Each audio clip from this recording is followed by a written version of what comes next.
Hey guys, what's going on? This is Larknok1/AKBUaddict. You guys are watching a 24 kills and 2 deaths VIP match on Lost City, and I've got quite a few things to cover in this video, so without further ado, let us get started.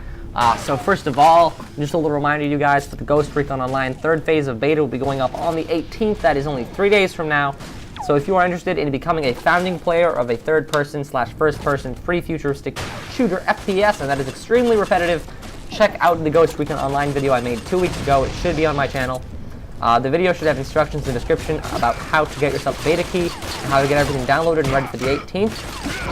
I'd like to know if the Facebook link doesn't work anymore. Just somebody check on that.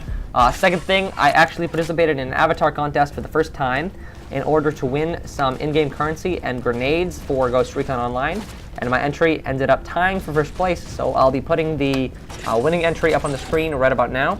I can't decide whether or not I should replace my current YouTube avatar with the new one, so I'd love to hear about that in the comments. Third thing, and I probably should have touched on this a little bit earlier, but school is out, guys. Summer has begun, and I'm going to have a lot more time for videos now.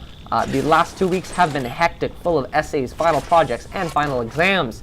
And now we're free, guys. If any of you are just finished your junior year of high school, as I just did, give yourselves a pat on the back. You just conquered the most difficult year of high school.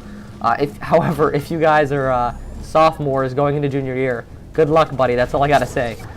So now that school is out, I'll have a lot more free time for YouTube and video making. I've been thinking that an uploading schedule is probably in order at this point.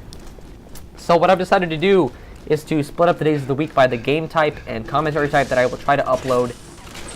So the plan here on in, unless I specifically tell you guys that I will be gone somewhere for a week or two, is to upload Conduit 2 commentaries on Mondays, Wednesdays, and Fridays, PC Let's Plays on Tuesdays, Thursdays, and Saturdays, and that entails only one PC Let's Play at a time. Currently, I haven't finished my Civ 5 Let's Play, but I'm going to finish that one real soon. And Ghost Recon Online / Modern Warfare 3 on Saturday and Sunday, depending on what I'm feeling up to.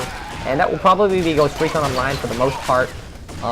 Because Ghost Recon Online games can be between 10 and 20 minutes, though, most of them probably won't be commentaries with a topic like this one, but more along the lines of live commentaries with friends. So you know what, now that I've gotten all that out of the way, what I wanted to talk about today is related to the recently deceased Ray Bradbury, the author of the well-known novel Fahrenheit 451, as well as Something Wicked This Way Comes, and several other short stories. Anyways, a few days ago, at the age of 91, Ray Bradbury passed away. This man always intrigued me as I went to learn all about his life 2 years ago when I was assigned to read Fahrenheit 451 in freshman English. The night he was assigned, we were told to read something like the first 2 chapters. As it turns out, I could not put the book down because the message of the book seemed to coalesce so perfectly with the way I had looked up at the world up to that point. So as it turned out, I finished the book in a single night, and then began to look at the author himself. Ray Bradbury was an incredibly intelligent, self-educated man who lived his life out primarily in the second half of the 20th century.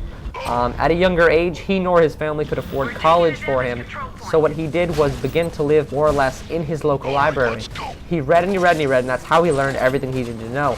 By selling newspapers on the side, Bradbury earned just enough money to rent out one of the library's typewriters for a few hours each day, and that's where most of his earlier works and Fahrenheit 451 were written.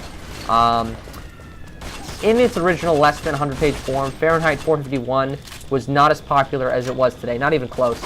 So the only way he was able to get it published was actually, this is a funny one, you probably won't believe me when I say this, but it was published in a monthly edition of Playboy magazine. Bradbury was contacted by a publisher, and you know what, upon adding another 50 or so pages, Bradbury finally published the copy you can see today. The novel is essentially about a dystopian society that takes place around the modern age, despite being written in the early 50s. Bradbury managed to predict our modern obsession with technology, and on a more specific level, Bradbury predicts the iPod, he predicts decreased human interaction, he predicts an increasingly more offended public, he predicts a lot of other things as well. And that's just half the story. The story focuses on a man named Montag, who is a fireman. However, in this future, all the houses are fireproof, so the fireman's job is actually to go around whenever called and burn books because the people of the world were too offended by some of the depictions in all the books.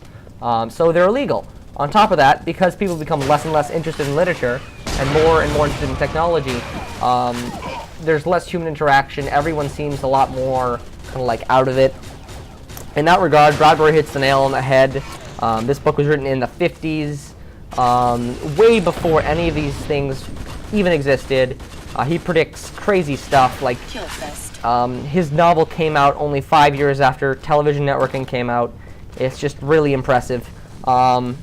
Anyways, the plot focuses on Montag, and he slowly becomes obsessed with reading, and however he tries to hide his illegal activities, it all becomes conflicting with people, his his fire chief, his wife. It's an amazing book, and it's, in my opinion, the great one of the best books of all time. It's got one of the greatest endings ever. If you have anything for books, you will not regret picking up a copy of Fahrenheit 451. Definitely my favorite book of all time. Anyways, continuing Bradbury's story, he continued to write short stories and novels throughout his life. He has given several speeches about literature in his days, but one in particular struck me as incredible. Bradbury talked to men and women with PhDs in literature, and he advised them not to write books. It was really weird. Instead, Bradbury said they should give short story writing a try. Bradbury stressed that through experience, he could tell the rest of them that spending time on books could often lead to disappointment after spending years on a piece and realizing it's no good. Short stories, Bradbury said, could have the same effect as books, but instead of hundreds of pages, they only needed to be 10 or 20, so they take less time to write. Bradbury said that they should try to write a single short story every single week, so that if they are bad a few weeks in a row, hopefully the author is bound to release an amazing piece of literature now and then. It may take 50 weeks of poor stories, but hopefully, Bradbury said, you'll get one or two good ones in a year. Anyways, I always thought it was interesting. Thanks for watching, guys. If you enjoyed this commentary or want more like this, make sure to subscribe. And as always, don't forget to like, comment as you do, and favorite this if you really like it. I'll see you guys later, and peace!